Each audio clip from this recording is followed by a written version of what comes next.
In this video, we're going to talk about defaults.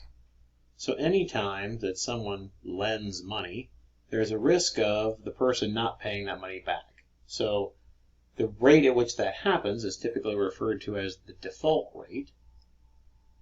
And when the defaults happen, people may or may not get back a certain percentage of that money. Say, for example, if someone goes into bankruptcy, they might get a percentage of what they are owed, but not the entire thing.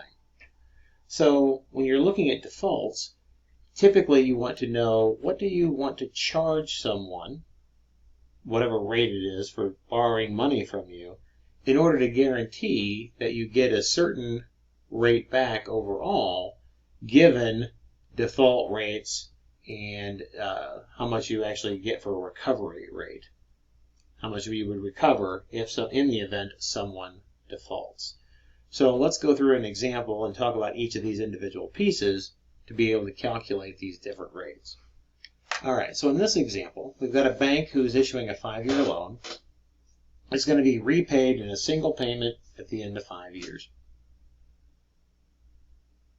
The bank wants to make sure that they get a rate of 6% continuously compounded interest when all is said and done. So after everything's spread out as far as being able to offer loans to people, and some people default, on average, we want to make sure that we realize a rate of 6% compounded continuously for the bank. We know that the percentage... Oh, shoot, does it take... Oh. In this video, we're going to talk about defaults. So if you're a bank who's lending money to different people, no matter when you lend money, there's always a risk that that person or that company or what institution will not pay you back. So when you're determining what rate to charge, you want to factor in these default rates and your recovery rates in order to decide how much you need to charge on an average borrower, how much interest you need to charge to make sure that you recoup a certain amount rate of return, whatever that desired rate of return is, overall. So let's talk about these individual pieces, because I've said a few words already in the context of this example problem, and go through the example and make sure that we define these terms out individually. So in this case, we've got a bank. They offer 5-year loans that are going to be paid in one payment at the end of 5 years. The bank's goal from all of their loans is to realize a 6% return compounded continuously on all of these loans. Now again, not everybody's going to pay their loan back, right? There's going to be a certain percentage of people that just are borrowers who will not pay back their loans. So in this case, that's what we refer to as the default rate, and in this case, that default rate would be 0.09%.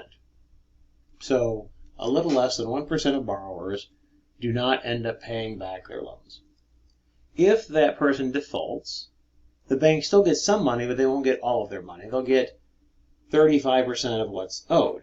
Now remember, again, we're assuming that everything is going to be paid at the end, so it's going to be 35% of whatever was borrowed originally. But in general, in this case, the bank expects to recover 35% of whatever was originally borrowed in the event that someone defaults. Okay? All right, so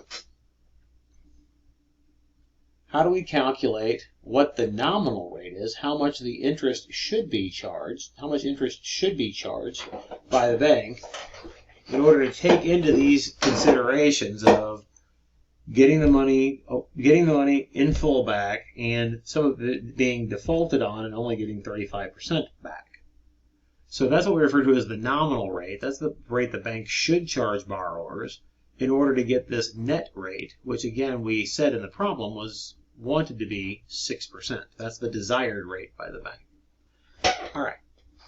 So if we look at what has to happen over the 5 years, on the left-hand side, we would do the net rate times 5 and then do e to that power. This would be your accumulation factor for 5 years at 6% compounded continuously. This is what we want overall. this is going to be broken into two pieces. The two pieces are not defaulted on loans and defaulted on loans. If the loan is not defaulted on, meaning if the amount is paid, if the person is able to pay in full, then you get the full amount. So in this case, 99.1% of the borrowers will pay the full amount. So 99% of all the borrowers will pay the nominal rate, whatever we decide to charge them, over the 5 years. And this would be that accumulation factor using that nominal rate for that 99.1%. The other 0.9% default, and we only get 35% of that value. Okay, so again, we're charging them the nominal rate, so that's the I. Here's your accumulation factor for that particular interest rate. 9% of the time, though, you're only going to get 35% of that accumulation factor. So that's where the default rate times the recovery rate comes from. That 0.9% of the time, you're only getting 35% back. So now we have an equation to solve for I. This would be the exact value of that in this case. And if we simplify, we get 6.117%. So it needs to be slightly higher than the 6% that we desire. Now notice that this problem actually asked us for a continuously compounded credit spread. By definition, the credit spread is just basically the difference between those two rates. Your nominal rate and your net rate, or a premium, if you will, almost. So this the continuously compounded credit spread is 0.117%.